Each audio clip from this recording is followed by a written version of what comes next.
You know, one of the biggest traps that keeps people broke is what I call the too small to matter lie. It's that little voice that whispers, "It's only $5, or "It's just a few minutes," or "It's just one bad decision." But let me tell you, that little voice is the voice of poverty. Because nothing in life is too small to matter. Every fortune starts with pennies. Every habit starts with one small act. And every success begins with something that seemed insignificant at the time. When I was first started out, I used to shrug off the little things. I'd buy a cup of coffee here, a magazine there, waste a few dollars and tell myself, it's nothing. Then one day, my mentor said to me, if you can't manage the small change, how will you ever manage the big money? That hit me hard. I began to realize that wealth isn't built on giant leaps. It's built on tiny steps, done consistently. A dollar saved isn't just a dollar. It's the beginning of financial discipline, and financial discipline is the foundation of wealth. Let's say you put aside $5 a week. Most people laugh at that. They think it's meaningless. But $5 invested every week for 40 years, compounded over time, can grow into hundreds of thousands of dollars. And more important than the money is what it does to your mind. It changes your identity. You begin to see yourself as a builder, not a spender, an investor, not a consumer. That shift in thinking is worth more than the money itself, because it changes how you make every decision that follows. When you start paying attention to the small things, the dollars, the minutes, the little promises you make to yourself, you begin to build trust with yourself. And trust is the foundation of personal power. Every time you say it's only $5 and spend it carelessly, you're not just losing money, you're weakening that trust. But every time you say, I'll save it, I'll invest it, I'll make it work for me, you're telling your future self, I can be trusted with more. Life responds to that. It rewards discipline, not neglect. I learned early that if you can't respect $1, you'll never respect 100. And if you can't manage 1 hour, you'll never manage 1 day. Small things, handled well, create the space for big things to enter your life. That's how wealth is built, not through luck or sudden windfalls, but through the quiet, consistent honoring of what you already have. So, don't fall for the lie that small doesn't matter. Everything matters. Every dollar, every minute, every decision. The poor dismiss the small. The wealthy master it. Remember, you don't become rich by chance. You become rich by change. And change begins with how you treat the smallest things in your life. One of the most dangerous traps in the pursuit of wealth is what I call the arrival illusion. It's that moment when a little success shows up. Maybe your income rises, you get a promotion, or your business finally starts bringing in some profit, and suddenly you start spending like you've already made it. You buy the new car, upgrade your home, treat yourself to luxury, and tell yourself, I deserve it. And yes, maybe you do deserve it.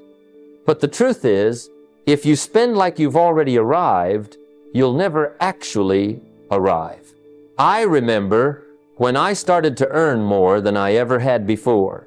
The temptation was strong to celebrate, to show others that I was doing well. But then my mentor pulled me aside and said, be careful. If your expenses grow as fast as your income, you're running in place, you're moving, but you're not getting anywhere. That one line changed my life. I realized wealth isn't about how much you make, it's about how much you keep and multiply. See, poor people and middle-class thinkers spend to look rich. The wealthy, on the other hand, stay modest while they build. They delay indulgence so their money can work first. They know that every dollar not spent today is a worker that can earn more dollars tomorrow. When your income goes up, the goal is not to expand your lifestyle, The goal is to expand your freedom. You take that extra income and put it to work in investments, education, or systems that create more income. You let your assets upgrade your lifestyle, not your emotions. I once made a simple rule for myself. Never let lifestyle grow faster than wisdom, because wisdom knows that delayed gratification is one of the rarest and most powerful skills in building wealth. It's not about denying yourself forever. It's about setting the right sequence. First invest, then indulge. When you reverse that order, you end up broke and stressed. But when you get it right, life rewards you with abundance and peace of mind. The problem is that most people are too impatient.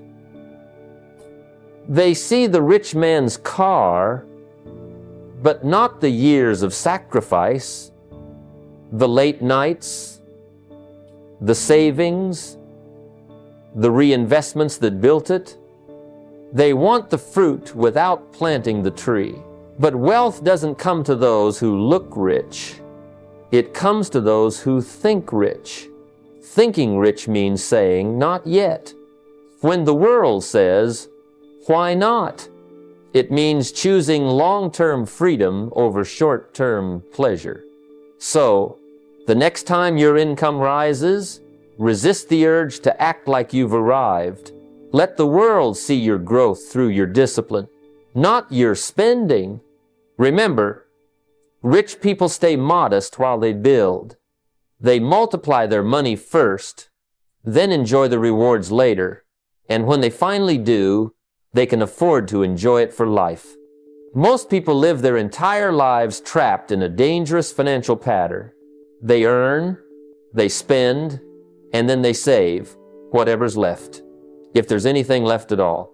They tell themselves, once I make more money, then I'll start saving. But here's the truth. If you can't save $1 out of 100, you won't save 10 out of 1,000 or 100 out of 10,000. Saving doesn't come from income. It comes from discipline. It's not about how much you earn. It's about the order in which you handle what you earn. Early in my life, I was guilty of that same thinking.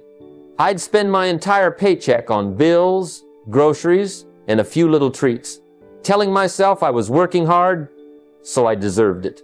But month after month, I'd end up with nothing left to show for it. Then one day, my mentor said something that turned my financial life around. He said, "You've got the order wrong. You're treating saving like an afterthought when it should be the first decision you make." That hit me right between the eyes. He told me, don't save what's left after spending, spend what's left after saving. From that moment, I decided to pay myself first. Before I paid the rent, before I paid the electric company, I paid me. Even if it was just $5 or $10, I made it sacred. That simple act changed everything. Because saving first isn't about the amount, it's about the mindset. It sends a message to your subconscious that you are worthy of keeping something for your future. It trains your brain to prioritize growth over gratification. And once you start doing it, you'll be amazed at how your life begins to change. See, when you save first, you're not just setting aside money.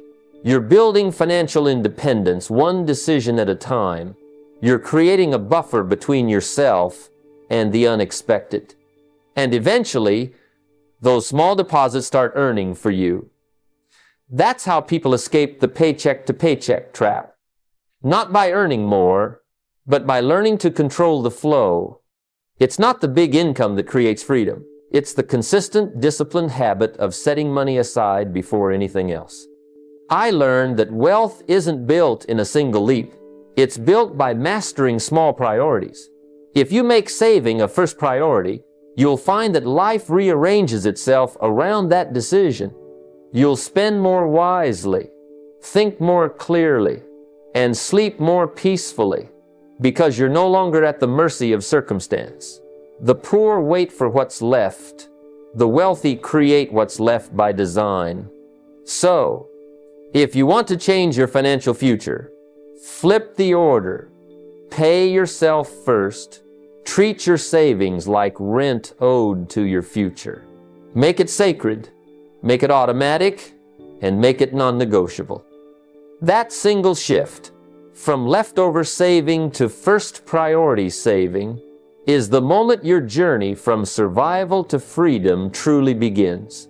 One of the greatest misunderstandings I see in people's financial lives is their confusion between assets and liabilities. Most people think that as long as something looks expensive or feels luxurious, it must be an asset. But that's a dangerous illusion. The truth is simple. An asset feeds you. A liability bleeds you. An asset puts money in your pocket. A liability takes money out. Yet every day, people proudly buy things that drain their future, and they call it success. I remember when I was young and just starting to make a little money, I thought I'd made it when I bought my first brand new car. It looked good, smelled good, and for a while, it made me feel important. But you know what happened next? The payments came due. Insurance went up, repairs showed up. That car wasn't an asset. It was a beautiful, shiny liability. It didn't give me freedom. It chained me tighter to my job. And I learned something that day. A symbol of wealth is not the same as wealth itself.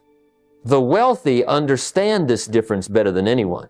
They know that every dollar you spend should either make you more money or give you more time. They buy income-generating assets, real estate that pays rent, businesses that create cash flow, investments that grow with time. Poor and middle-class thinkers, on the other hand, fill their lives with depreciating toys, new gadgets, luxury clothes, cars that lose value the moment they're driven off the lot.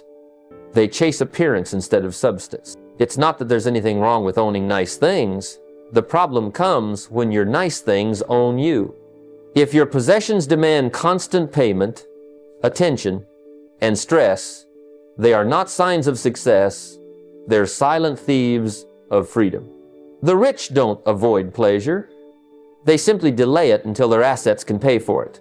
They let their money work first, and when their investments produce income, that income buys the luxuries. That's the SMART sequence. Assets first, indulgence later. Let's imagine two people. One spends $1,000 on the latest smartphone. The other invests that same $1,000 into a small online business or stock that yields 10% a year.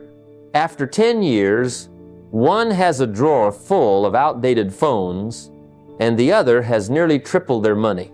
Same amount spent, completely different result, because one bought a liability and the other bought an asset. Every time you're tempted to buy something, ask yourself, will this thing feed me or drain me? Will it grow in value or lose it? Will it make me free or make me dependent? That one question can change the entire direction of your financial life. So stop confusing status with success. Stop collecting liabilities thinking they're assets. Buy things that work for you, not against you. Because real wealth isn't built on what you own, it's built on what keeps paying you long after the purchase is made. One of the easiest ways to destroy your financial future is to let your emotions make your spending decisions. Emotional spending is sneaky because it doesn't feel wrong in the moment. In fact, it often feels good. You're celebrating something, rewarding yourself for a hard week, or trying to feel better after a disappointment. You tell yourself, I deserve this. But here's the truth. Money used to fill an emotional gap will always leave you empty later. You get the pleasure of the purchase, but not the peace that comes with real control. I learned this lesson the hard way. There was a time when, after a long week of struggle, I'd go out and buy something nice to treat myself. Maybe a fancy dinner, maybe a new gadget, something that made me feel successful for a moment. But that feeling never lasted. The item would sit there, the excitement would fade, and I'd still be left with the same worries about my finances. I realized I wasn't spending to build my life, I was spending to escape it. And the price of that escape was my progress. The key to wealth is separating emotion from money management. You can't let moods determine what happens to your money. The rich build systems around their finances, the poor build excuses. Systems don't rely on feelings, they rely on principles. A system says, this percent of my income always goes to savings, this percent to investing, and this percent to living. Once the system is set, you stick to it no matter how you feel. The system protects you from your weaker moments. When you shop because you're sad, lonely, or celebrating, you're letting money become emotional medicine. But money is a terrible therapist. It doesn't heal the cause, it only hides the symptom. The cure is awareness and discipline. The next time you feel the urge to buy something you don't need, pause and ask yourself, am I spending to progress or spending to feel better? If it's just to soothe, step away. Go for a walk. Call a friend. Write in your journal. But don't hand your emotions a credit card. I once heard someone say, if you can't manage your emotions, you can't manage your money. And that's absolutely true. Emotional discipline always comes before financial discipline. The wealthy don't let excitement or sadness dictate their behavior. They let vision and values lead instead. They celebrate not by spending money, but by watching their investments grow. They don't buy feelings, they buy freedom. So, if you truly want wealth, stop making emotional purchases and start making intentional ones. Build systems that run whether you're happy or sad, confident or afraid. Because when you remove emotion from your spending and replace it with structure, you don't just control your money, you control your future. And that kind of control feels better than any purchase ever could. One of the most dangerous illusions in the world of money is the idea of easy money. You see it everywhere. Lotteries, get-rich-quick schemes, investment fads, and those slick promises of overnight success. They whisper to people, you can skip the work, you can skip the waiting, you can skip the discipline. And that whisper has ruined more lives than failure ever has. Because easy money is never easy for long. It comes fast, but it disappears even faster. I've met many people over the years who fell into that trap. They thought if they could just hit the jackpot or find the right shortcut, all their problems would vanish. But when you build wealth without building the character, habits, and understanding that protect it, that money slips right through your fingers. The truth is, money without wisdom will always return to the person who has the wisdom. That's why most people who win the lottery end up broke again. They never develop the mindset to manage what they received. I remember a time when a friend told me about a new opportunity that promised to double my money in a few weeks. It sounded exciting, fast, effortless, and lucrative. But then I remembered what my mentor taught me. If it sounds too good to be true, it usually is. I decided to pass, and a few months later, the entire thing collapsed. My friend lost everything. That moment taught me something powerful. Wealth built slowly may test your patience, but wealth built quickly will test your survival. The wealthy understand that real money is built on time, discipline, and consistency. They plant seeds and let them grow. They create multiple streams of income, each one built on value, a product, a service, an investment that serves others. They don't gamble, they compound. They don't chase hype, they trust process. And while others are chasing the next big thing, they're quietly building what will last a lifetime. Easy money seduces because it promises to relieve the pressure without requiring growth. But money isn't just about numbers. It's about the kind of person you become in the process. The wealthy know that the process of earning and managing money is what builds the real treasure, the mindset habits, and understanding that ensure the wealth stays. So, whenever someone offers you an easy path to riches, remember this: wealth that comes too quickly often leaves the same way. Don't trade the slow, steady road of discipline for the illusion of fast fortune. The road may look longer, but it's built on solid ground. In the end, the only kind of money worth having is the kind that stays. And that kind is earned through patience, learning, and persistence. Build slow, steady streams of value, and your wealth will not only grow, it will endure.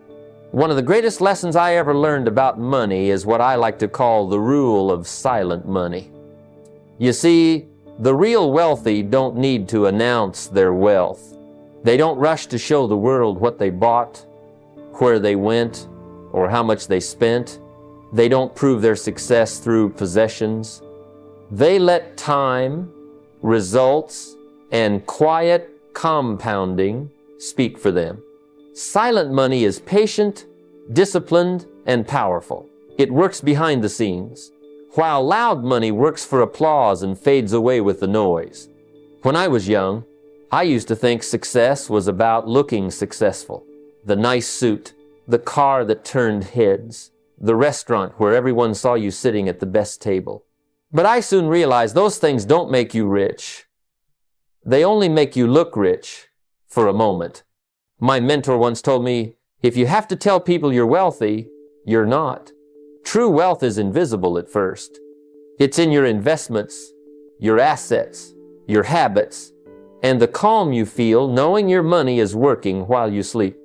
I've met people who dressed like millionaires but were drowning in debt. And I've met quiet, humble folks who looked ordinary but owned half the street. The difference? The loud ones spend to impress. The silent ones invest to progress. And that's the difference between show and substance. Silent money doesn't post every success online. It doesn't chase validation. It chases results. It's the money that grows quietly through compound interest, long-term investments, and business reinvestment. It's the money that buys freedom, not attention. The wealthy understand that every dollar not flaunted today is a seed planted for tomorrow. They find satisfaction in watching their capital expand, not in showing it off. Because the more your money works, the less you need to. And here's what's fascinating. The quieter you become about your wealth, the stronger it grows. You no longer make decisions based on appearance. You make them based on purpose. You're not driven by envy or comparison. You're driven by vision. You don't need to compete for attention. Your results will speak for themselves, and they will speak louder and longer than any display of luxury ever could. So, if you're building your financial future, remember this: silence is a strategy. Let your investments grow quietly. Let your bank balance whisper what your ego doesn't need to shout. Don't fall into the trap of showing people how rich you are. Focus on becoming so financially secure that you don't have to. Because in the end, true wealth isn't loud, it's calm, it's confident, and it's silent. Let your wealth make the noise when it matters, not through what you spend, but through what you've built. One of the biggest turning points in my life came the day I stopped taking money advice from people who were just as broke and confused as I was. It sounds simple, but it's one of the hardest habits to break.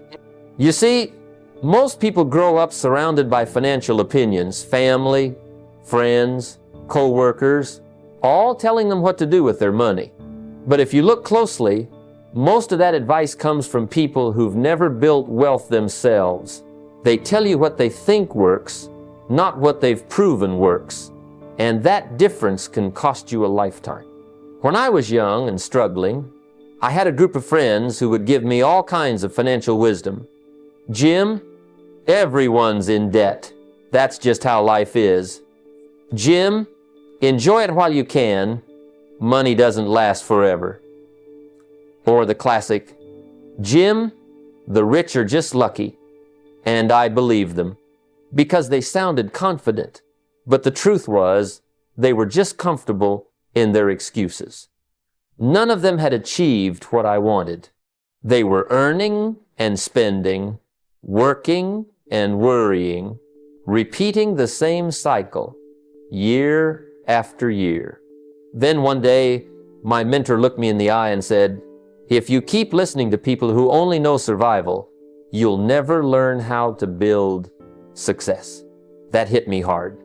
So, I started listening differently. I studied people who had results. I read books written by those who had built empires, not opinions. I watched how they managed time, how they made decisions, and how they treated opportunity. And I realized something powerful. Wealthy people don't think in limits, they think in leverage. They don't ask, "Can I afford it?" They ask, "How can I create it?" They don't fear risk. They study it, understand it, and use it wisely. If you surround yourself with people who complain about the economy, soon you'll see every problem as proof that success is impossible. But if you surround yourself with people who thrive in the same economy, you'll realize success isn't about conditions, it's about choices. The people you listen to shape your financial destiny. Advice is like a seed. If you plant bad advice, you harvest bad results. So, here's my rule. Only take financial advice from people who have what you want and live how you wish to live. Learn from those who've built systems, not excuses. Don't let broke opinions keep you broke. Seek out mentors who challenge your thinking, not those who comfort your limitations. Because when you start learning from wealth, your mind begins to think like wealth. And once your mind changes, your life must follow. Wealth begins not with money, but with mentorship. And the courage to choose your teachers wisely. One of the most dangerous traps in the modern world is the illusion of wealth. The kind that looks rich but isn't. It's easy to get caught up in it. You work hard, your income goes up, and suddenly that shiny new car or designer watch starts whispering your name. You tell yourself, "I've earned it." And maybe you have. But here's the truth. Just because you can buy something doesn't mean you can afford it. There's a world of difference between income and wealth. The poor finance luxury. The wealthy let their assets pay for luxury. I learned that lesson the hard way. In my early days, when I started making more money, I thought the best way to show success was to spend it. A nicer car, a bigger apartment, a few suits I didn't need. I looked successful, but my bank account didn't agree. My mentor pulled me aside one day and said, "You don't buy luxury with your labor, you buy luxury with your leverage." At first I didn't understand. He explained, "You don't deserve a new car because you earned more this month. You deserve it when your investments earn enough every month to pay for it, even if you stop working." That advice changed everything. From that day forward, I made a rule: never buy a luxury until I owned the income that could pay for it forever. Instead of spending to look rich, I started investing to become rich. I bought books before I bought brands. I built savings before I built style. Every extra dollar went toward building something that worked for me. A small business, real estate, investments. And over time, those assets grew. They started producing income without my effort. That's when luxury stopped being a temptation and became a reward. You see, wealth isn't about having more things. It's about having more freedom. A luxury bought too early becomes a liability. But a luxury bought through assets becomes a symbol of discipline and patience. The wealthy understand that luxury is never the goal. It's the result of smart choices made consistently over time. They let their money work first, then enjoy the harvest later. So, if you ever feel tempted to treat yourself too soon, pause and ask, can my assets pay for this without me lifting a finger? If the answer's no, then wait. Build first, enjoy later. Because the sweetest luxury in the world isn't the car you drive or the house you live in. It's the peace of knowing you never have to trade your time to keep them. True wealth isn't measured by what you buy. It's measured by what keeps paying you long after the purchase is made. There comes a point when you have to stop renting your life and start owning a piece of it. I've met people who've been working for 20 or 30 years, and when you look at their financial statements, they own nothing. They've rented their car, leased their home, borrowed their furniture, and financed their gadgets. Everything they touch belongs to someone else. And that, my friends, is how the poor stay poor.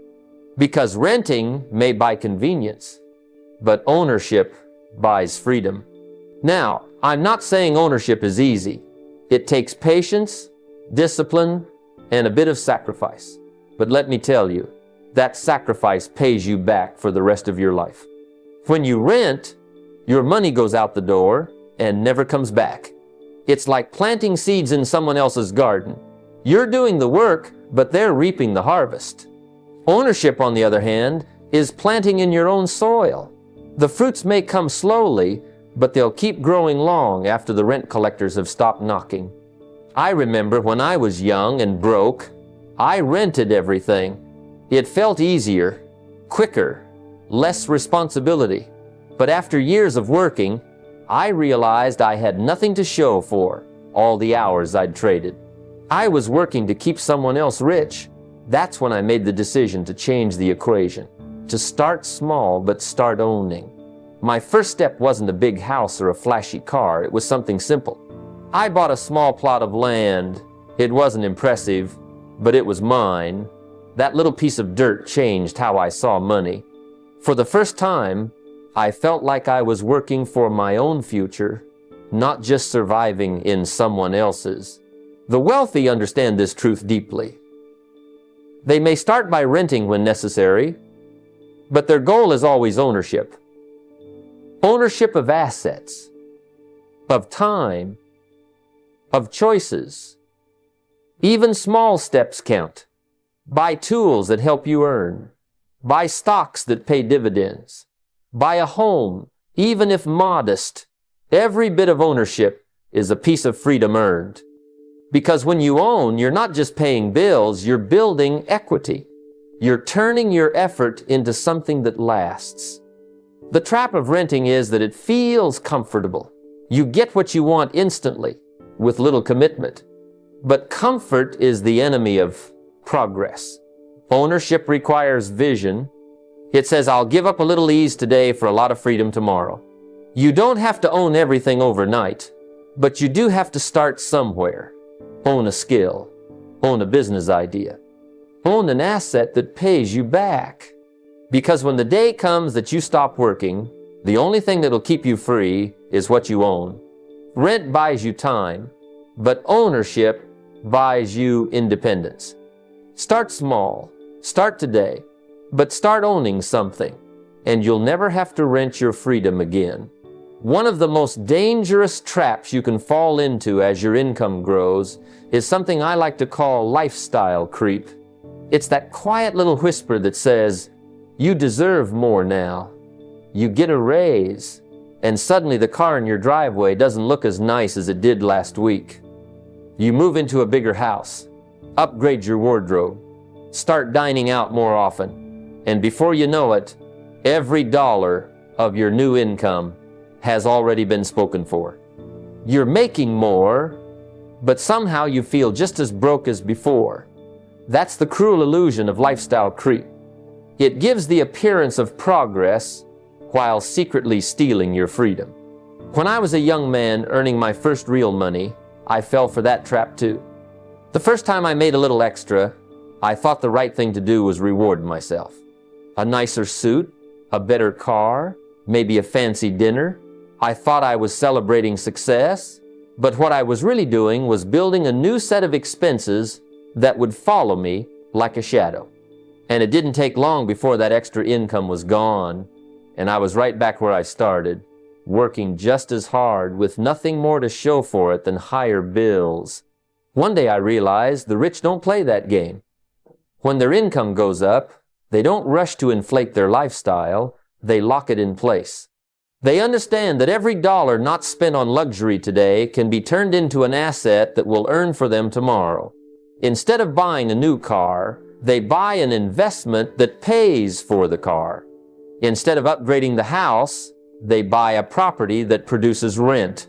They channel that extra income into vehicles that grow, compound, and multiply.